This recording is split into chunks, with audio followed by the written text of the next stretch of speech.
اب حضرت یونس نے اس مچھلی کے پیٹ میں کیا پڑھنا شروع کیا؟ لا الہ الا انت سبحانک انی کنت من الظالمین. یہ قرآن میں موجود ہے آیت، اس کو آیت کریمہ کہتے ہیں. آپ یہ دعا کرتے رہے کہ اے اللہ تیرے سوا کوئی جس کی شان بیان کی جائے، تیرے سوا کوئی نہیں جس کی پاکی بیان کی جائے، اور اے اللہ میں ظالموں میں سے ہوں. اپنی عاجزی کا اظہار کیا، اپنی انکساری کا اظہار کیا، اللہ سے مدد مانگتے رہے. اس کی برکت سے اللہ پاک نے آپ کو اس مچھلی سے کیسے نجات دی کہ آپ اس مچھلی نے آ کر آپ کو کنارے پر آ کے اگل دیا. لیکن آپ بالکل کمزور ہو گئے تھے، آپ کی جلد بھی بڑی نرم ہو گئی تھی، کئی دن مچھلی کے پیٹ میں رہے تھے. اب اللہ کی قدرت کا ایک اور نظارہ یہ ہوا کہ اس ساحل کے کنارے جو ہے ایک بیل اگتی ہے، اور آپ اس کے سائے میں آرام کرتے ہیں، اسی سے کچھ کھانا پینا بھی آپ کو ملتا ہے، آپ میں توانائی آ جاتی ہے. اور اب آپ اپنی قوم کی طرف جب جاتے ہیں تو قوم انتہائی محبت اور احترام کے ساتھ آپ کو ویلکم بھی کرتی ہے اور ایمان بھی لے آتے ہیں. یہ واقعہ میں نے بڑے مختصر انداز میں آپ کو سنا دیا. سورہ یونس کی تفسیر پڑھیں تو اندازہ ہوگا کہ اللہ کی قدرت کے کیسے کیسے نظارے قرآن میں موجود ہیں. عقل حیران ہو جاتی ہے کہ مچھلی کے پیٹ میں حضرت یونس علیہ الصلوۃ والسلام کیسے زندہ رہے. اللہ اکبر. تو اے میرے میٹھے اسلامی بھائیوں، اب اس واقعے سے ہمیں بہت کچھ سیکھنے کو ملتا ہے. ہمیں یہ سوچنا چاہیے کہ مچھلی کے پیٹ میں آپ کتنا ٹائم رہے. ایک روایت کے مطابق آپ کئی دن مچھلی کے پیٹ میں رہے، مگر اللہ پاک کی شان دیکھیں کہ رب نے بچانا تھا تو مچھلی کے پیٹ میں بھی بچائے رکھا ہے. زندہ رکھنا ہو کہتے ہیں جسے اللہ رکھے اسے کون چکھے.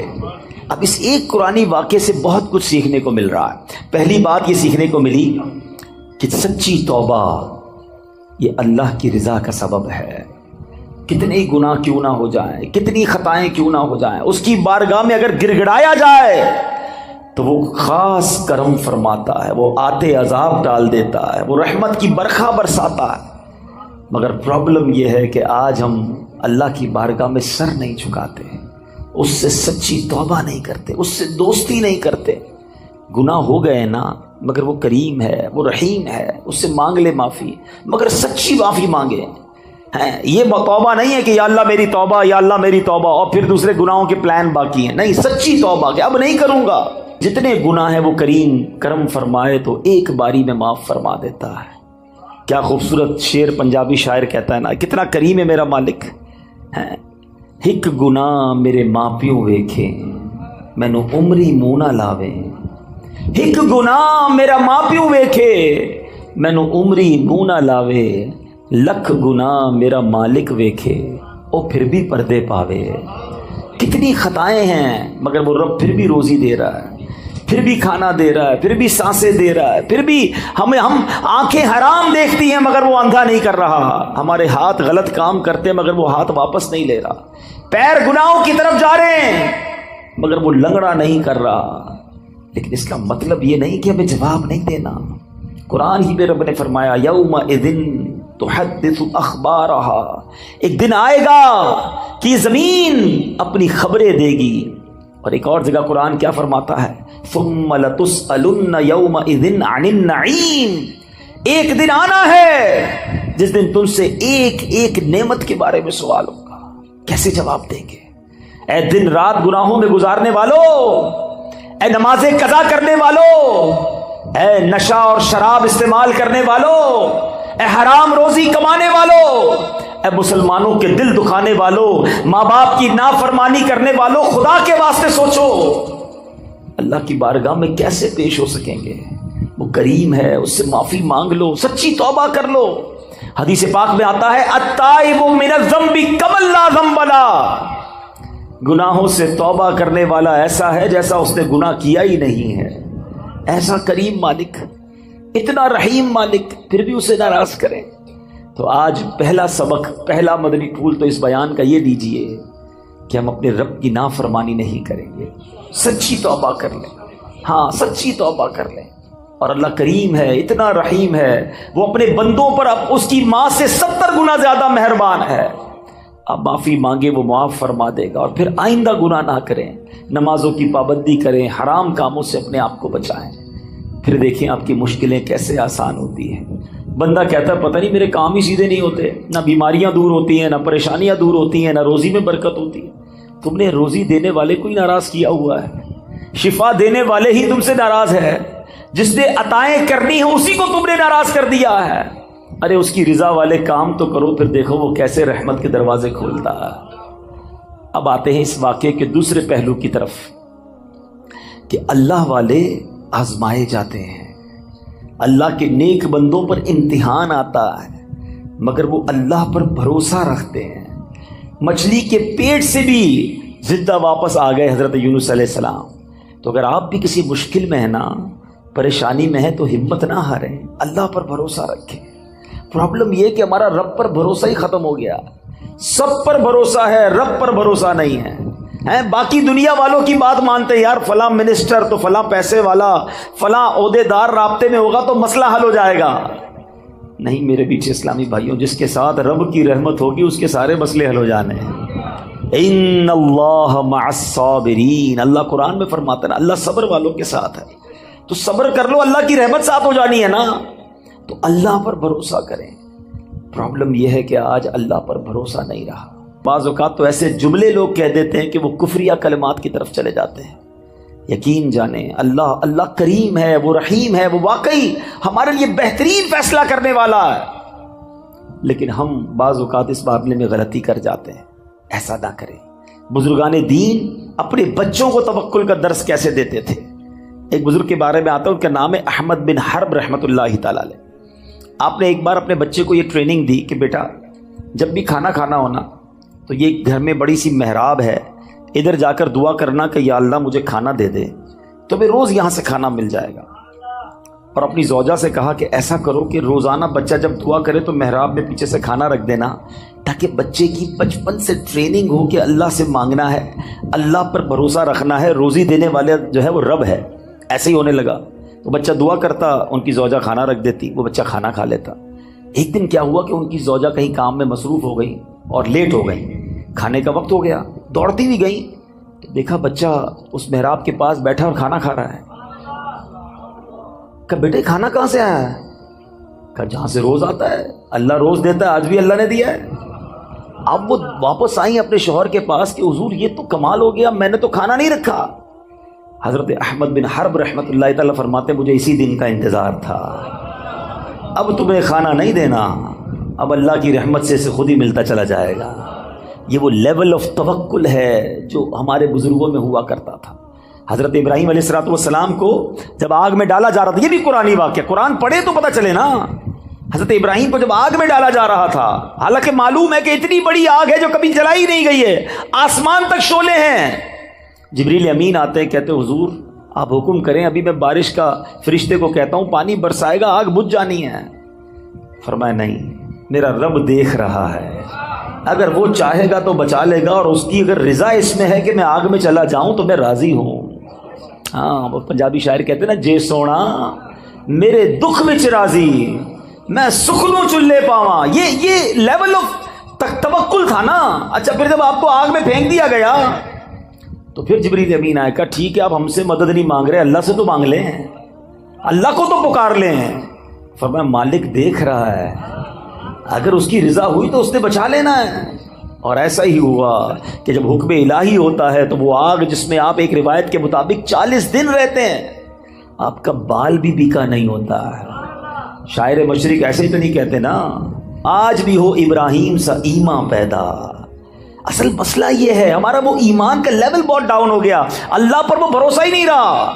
اگر آج بھی ہو ابراہیم سا ایمان پیدا, آگ کر سکتی ہے انداز گلستان پیدا. آج بھی آگ باغ بن جائے گی, لیکن وہ لیول آف یقین, اللہ پر بھروسہ ہی نہیں ہے. ہم دعا بھی کرتے تو یہ سوچ کر پتہ نہیں پوری ہوگی کہ نہیں ہوگی, پھر کدھر سے پوری ہوگی. بھروسہ کرو اپنے مالک پر, وہ سب سے بڑا کارساز ہے, وہ عطا فرمانے والا, اس نے وعدہ کیا ہے ادعونی استجب لکم, مجھ سے مانگو میں تمہیں ہیں, رب سے نہیں مانگتے. سب پر بھروسہ ہے, رب پر بھروسہ نہیں. حضرت یونس کو مچھلی کے پیٹ میں بھی بھروسہ تھا, کہتے اللہ مجھ سے غلطی ہو گئی, تیرے سوا کوئی اور نہیں پاکی بیان کرنے کے لائق, لا الہ الا انت سبحانک انی کنت من الظالمین. اللہ نے مچھلی کے پیٹ سے رہائی عطا فرما دی.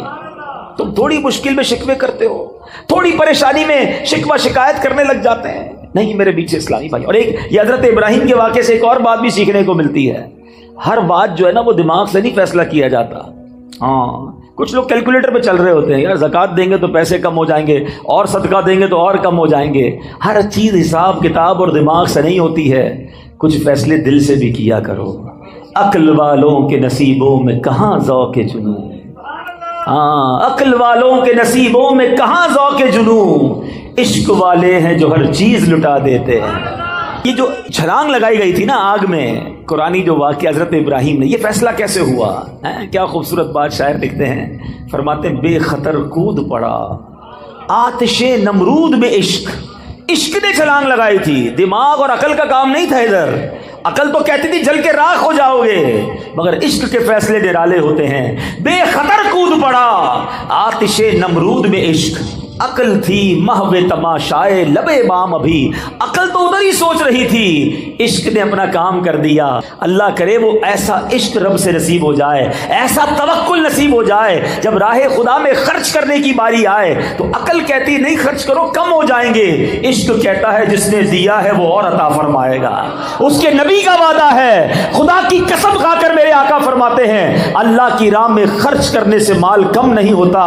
میرے آقا نے فرمایا یقیناً کم نہیں ہوتا ہے. یہ وہ لیول ہے اللہ اور اس کے رسول سے محبت کا جو ہمیں سیکھ رہا, اور یہ قرآن سکھا رہا ہے. اللہ پر بھروسہ کیجئے آپ جتنی بھی بڑی مشکل میں. اگر میرا کوئی بھائی یہاں بیٹھا ہے, بیمار بیٹھا ہے, قرض دار بیٹھا ہے, بے روزگار بیٹھا ہے, بے اولاد بیٹھا ہے, ٹینشن میں ہے, اور اس کو لگتا ہے کہ یار اب تو ایسا پھنسا ہوں کہ یہاں سے نکل نہیں سکوں گا. اچھا زندگی میں کبھی کبھی ایسا موڑ آتا ہے, ٹھیک ہے, کہ بندہ ایک لیول پر آ کر کہتا ہے یار اتنا قرضہ ہو گیا یہ تو میں دے ہی نہیں سکوں گا, اتنی بڑی پرابلم آ گئی, ایسی بیماری, ایسی ڈیفیکلٹی, اتنی مشکل, میں یہاں سے نہیں نکل سکوں گا, میری زندگی ختم. اس کو لگتا ہے آگے دیوار ہے. اور یہ وہ لیول ہوتا ہے کہ جس کے پاس یہاں جا کر توکل نہیں ہوتا نا, تو دو پرابلم ہو جاتے ہیں. یا تو بندہ ڈپریشن کا شکار ہوتا ہے, یا پھر خودکشی کرتا ہے. ایسی خودکشی نہیں کرتے لوگ, ان کو لگتا ہے ختم, اب کچھ نہیں ہو سکتا. یہی وہ بے وقوفی ہے, یہی وہ اللہ پر بھروسے کی کمی ہے. میں آپ کو ایک ایگزامپل دیتا ہوں, میں نے کئی بیانات میں یہ ایگزامپل دی ہے. آپ کے گھر میں چونٹیاں آپ نے دیکھی ہوں گی نا, چونٹیاں جا رہی ہیں لائن لگا کر, اور آگے آپ ان چونٹیوں کی لائن جو جا رہی ہے اس کے آگے ایک سیب رکھ دیں, چونٹیاں کیا کریں گی؟ رک جائیں گی, کیونکہ ان کے لیے تو وہ سیب ایک پہاڑ ہے نا. کیا چونٹیاں سیب ہٹا لیں گی؟ نہیں ہٹا سکیں گے, ان کے لیے تو بہت ہیوی چیز ہو گئی نا, بہت بڑی چیز ہو گئی. چونٹیاں رک جائیں گی, یا تو راستہ بدل لیں گی یا واپس چلی جائیں گی. اب آپ اس سیب کو اٹھا لیں تو کیا ہوا, راستہ کلیئر ہو گیا نا. آپ کے لیے کیا تھا یہ جواب تو دو. چونٹی کے لیے کیا تھا؟ پہاڑ. آپ کے لیے کیا تھا؟ سیب. آپ نے سیب اٹھایا جیب میں رکھ لیا, چونٹی کا راستہ کلیئر ہو گیا. میری بات ذرا تسلی سے سننا, جو مشکل تمہارے سامنے ہے نا اس وقت, وہ تمہارے لیے پہاڑ ہے, میرے رب کے لیے کچھ نہیں ہے. ان اللہ علی کل شیء قدیر. وہ قادر ہے, وہ کن فرمائے فیکون ہو جاتا ہے. ارے میری عقل تھوڑی, میرا دل چھوٹا, میرے حوصلے تھوڑے, مجھے لگ رہا ہے پھنس گیا, مجھے لگتا ہے مر گیا, مجھے لگتا ہے نہیں نکل سکوں گا. ارے مانگو نا اس سے مدد جو قادر ہے, جو خالق ہے, جو مالک ہے. وہ تو حکم فرمائے تو چیزیں بہتر ہو جاتی ہیں. ہم نے دیکھا ہے ڈاکٹر کہتے ہیں کینسر کے اس سٹیج پر ہے کہ یہ نہیں بچ سکے گا, 15 دن رہ گئے, اور جب اللہ نے صحت دیتی ہے تو ڈاکٹر حیران ہوتے کون سی رپورٹ تھی پہلے والی, یہ تو بندہ بالکل کلیئر ہو گیا ہے. اللہ اپنی قدرت کے نظارے اب بھی دکھاتا ہے. بھروسہ چاہیے, یقین چاہیے. ہمارا پرابلم یہی ہے, ہم رب سے بھروسہ توڑ بیٹھے ہیں. مانگو نا اس سے. ایک اور آج کنفیوژن دور کر دیتا ہوں, ایک اور مشکل آج دور کر دیتا ہوں. مسئلہ یہ ہوتا ہے, لوگ کہتے ہیں یار ہم نے تو مسجد میں بھی دعا کی, کعبے کے سامنے بھی جا کے دعا کی, مزار پہ جا کے بھی دعا کی, روزے رکھ کے افطار کے وقت بھی دعا کی, تہجد پڑھ کے بھی دعا کی, ساڈا مسئلہ ہی حل نہیں ہوتا ہے. تم کہتے ہو اللہ سے مانگو, ہمارا تو مسئلہ ہی حل نہیں ہو رہا, ہمارا تو اولاد ہی نہیں مل رہی ہے, پیسے ہی نہیں بڑھ رہے, نوکری نہیں مل رہی, گھر کرائے کا اپنا گھر ہی نہیں ہو رہا, کیسے اللہ پر بھروسہ کروں. یہ وہ پرابلم ہے کہ جہاں جا کر بندہ رب سے دور ہونا شروع ہو جاتا ہے, جہاں اس کا رب سے بھروسہ ٹوٹنا شروع ہو جاتا ہے. سمجھو میری بات تسلی سے, آج کے اس بیان میں اپنے رب سے دوستی کر کے جانا، اپنے مالک سے محبت کر کے جانا. وہ خالق ہے میرا، وہ مالک ہے، وہ مجھے میری ماں سے زیادہ چاہنے والا ہے. سنو، جب دل میں یہ خیال آئے نا کہ اللہ میری سن نہیں رہا، اللہ کی طرف سے میرا کام نہیں ہو رہا، اس وسوسے کو جھٹک دینا. اب میں ایک اور ایگزامپل کے ذریعے آپ کو سمجھاتا ہوں. آپ کا چھوٹا بیٹا ہو، آپ کا چھوٹا بھائی ہو، اور وہ آپ کے سامنے بخار میں آئے، گلا اس کا خراب ہو، اور وہ رونے لگے کہ بابا جان مجھے آئس کریم کھانی ہے، ٹھنڈا شربت پینا ہے. بتاؤ آپ کھلاؤ گے اسے آئس کریم؟ ہیں؟ شربت پلاؤ گے؟ وہ رو رہا ہے آپ کے سامنے، گر گڑا رہا ہے. اب آپ کا ایک دوست ساتھ بیٹھا ہے، کہتا ہے کیسے باپ ہو یار، بچہ رو رہا ہے، کھلا دو آئس کریم، کیوں نہیں پلا رہے شربت؟ آپ جواب کیا دو گے؟ میں والد ہوں، مجھے پتا ہے اس کو کب کیا دینا ہے، اس کو رونے دو. اگر میں نے ابھی اس کو آئس کریم کھلائی تو یہ اور بیمار ہو جائے گا. ٹھیک ہے، اب میری بات تسلی سے سنو، دل پر ہاتھ رکھ کے سنو. تم باپ ہو، تمہیں پتا ہے بیٹے کو کب کیا دینا ہے. میرے مالک کو نہیں پتا مجھے کب کیا دینا ہے. وہ نہیں دے رہا، یہی بہتر ہے میرے لیے، مانو اس کے فیصلوں کو. میں مانگ رہا ہوں اولاد دے دے، وہ نہیں دے رہا. کیا پتا ایسا بیٹا پیدا ہونا تھا جو مار کے مجھے ہی گھر سے نکال دیتا. آج اپنے رب پر بھروسہ لے کر جاؤ. حضرت یونس کا یہ قرآنی واقعہ کیا کمال کا بھروسہ سکھا رہا ہے. کبھی تصور تو کرو، اندھیری کال کوٹڑی ہوگی، مچھلی کے پیٹ میں ایک روشنی کی رمق نہیں آتی تھی، مگر وہ اللہ والے تھے. کہتے لا الہ الا انت سبحانک انی کنت من الظالمین. مولا میرا قصور ہے، تیرے سوا کوئی شان بیان کرنے کے لائق نہیں، تو ہی خالق، تو ہی مالک. ادھر تھوڑی سی آزمائش ہو، بندہ اللہ کی بارگاہ میں شکوے کرتا ہے، یا اللہ تو نے ایسا کیا، اللہ نے پیچھے کر دیا. کیسے جواب دو گے رب کو؟ اس نے جتنا دیا ہے کبھی سوچا ہے؟ اس کی نعمتیں معلوم ہیں؟ کبھی دیکھا ہے لنگڑے کو بغیر پیر کے کیسے جیتا ہے؟ کبھی دیکھا ہے اندھے کو بغیر دیکھے کیسے جیتا ہے؟ کتنی بار شکر ادا کیا آنکھ کا، کتنی بار شکر ادا کیا پیر کا اور ہاتھوں کا اور زبان کا. کبھی دیکھا ہے ڈائلیسس کے مریض کو جس کے گردے فیل ہو جائے، پانی نہیں پی سکتا، ڈاکٹر کہتے پورے دن میں 1 گلاس پانی پینا، اس سے زیادہ نہیں، تمہارے لیے مشکل ہو جائے گی. ترستا ہے پانی پینے کو، ہر تیسرے دن جا کے ڈائلیسس کراتا ہے. ہمارے گردے سلامت ہے، جتنا پینا ہے پیتے ہیں، جب پاس کرنا ہوتا ہے پاس کر دیتے ہیں، استنجا سے فارغ ہو جاتے ہیں. یہ نعمتیں یاد نہیں؟ ابھی پچھلے دنوں کرونا وائرس جب پیک پر تھا، اللہ ہم سب کو محفوظ رکھے. سانس کتنی بڑی نعمت ہے، یہ کرونا نے سمجھا دیا لوگوں کو کہ جب آکسیجن نہیں آتا ہے نا، انسان کہتا ہے ساری دولت لے لو میری، مجھے یہ سانس مل جائے، یہ سانس نہ رکے. اس کے پھیپھڑے پمپ کرتے ہیں مگر اسے سانس نہیں مل رہی ہوتی ہے. اس وقت کتنی دیر سے بیٹھے ہو اس ہال میں، کتنی سانسیں لے بھی لی اور نکال بھی لی، پتہ بھی نہیں چلا. کبھی سوچا یہ اللہ کی کتنی بڑی نعمت ہے؟ شکر ادا نہیں کرتے، اللہ سے شکوہ کرتے ہو. نہیں میرے بیٹے اسلامی بھائی، اس کی بارگاہ میں ہمیشہ سر جھکائے رکھنا، اور اس کی شان تو دیکھو. وہ فرماتا ہے لئن شکرتم لازیدنکم، تم میرا شکر ادا کرو میں تمہیں اور عطا کروں. کچھ بھی تو نہیں کرنا، اے اللہ تیری مہربانی، تو نے مجھے کروڑوں سے اچھا بنایا، شکر کرو نا. کیوں کہتے ہو میں پیچھے رہ گیا؟ ارے میں کروڑوں سے اب بھی آگے ہوں. اصل مسئلہ یہ کہ ہم نے اپنی سوچ کا دھارا چینج کر دیا ہے. اگر آپ کو پرسکون زندگی گزار رہی ہے، میں آج آپ کو فارمولہ دیتا ہوں، اگر پرسکون زندگی گزار رہی ہے نا، تو نیکیوں میں اپنے سے آگے والے کو دیکھو، نعمتوں میں اپنے سے پیچھے والے کو دیکھو. ہمارا معاملہ ہی الٹا ہے، ہم نیکیوں میں پیچھے والے کو دیکھتے ہیں. ہم کہتے ہیں یار میں 5 وقت نماز پڑھتا ہوں، وہ تو پڑھتا ہی نہیں ہے. میں چلو رمضان میں روزے رکھتا ہوں، تھوڑے بہت چھوٹ جاتے ہیں، اس کے تو ایک بھی نہیں ہے. غلط آدمی کو دیکھ کر اپنے آپ کو سیٹسفائی کر رہے ہیں.